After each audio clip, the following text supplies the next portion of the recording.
On May 14 and 15, the EV and Charging Expo 2025 took place at Exhibition Place in Toronto. Organized by Electric Autonomy, we invited its founder and president, Nino Di Cara, to present his company and the event on camera. First of all, thank you for coming to the show and thanks for your interest in what we're doing.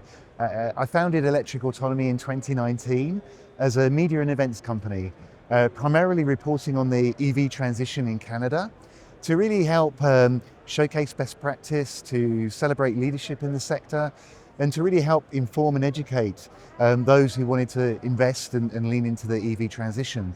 So we publish original journalism on a daily basis about significant issues that are actually affecting the EV transition in Canada. And we also organize events, and the EV and Charging Expo, as you mentioned, is really a flagship event for the industry. It's the largest B2B focused event for industry and government to come and really meet with the people who have already taken steps to transition their buildings, their fleets into electric. So we have 4 stages of educational content where people can actually hear from those who have gone before them and actually already started the process of transitioning. And then we have a large trade show floor here with around 100 exhibitors where our attendees can actually meet the vendors who can help enable their transition, who've got the electric vehicles, the charging infrastructure, the software, who can really make it happen for these fleet operators and municipalities and building owners who are looking to really make the switch. Even though this event is clearly focused on business-to-business interactions and targeted at organizations or institutions considering or already implementing electrification in transportation, I asked Nino how the general public and EV users might benefit from Electric Autonomy's efforts and activities. So if you think about where you live, your local city or local municipality uses a lot of vehicles to maintain gardens, to clean the streets and so on. And we want those vehicles to be quiet, and we want them to not be polluting with tailpipe emissions. And also delivery vehicles, delivery vans are up and down all of our streets every day now with online retailing. And we don't want the fumes and we don't want the noise from those vehicles. So the sooner we can see industry actually investing in and starting to make that transition, there's going to be a lot of learnings for everybody that will ultimately trickle through to the passenger vehicles that you or I might buy as end users. Finally, I asked Nino where those interested in electric autonomy activities and the general development of the electrification movement can find the current information. Our website, electricautonomy.ca, is an open platform. You don't have to pay to read our news.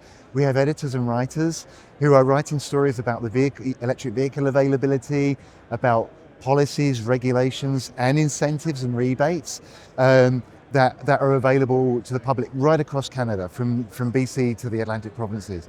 And so I recommend that you visit that website. It's available to everybody, and you can keep in tune with the news there.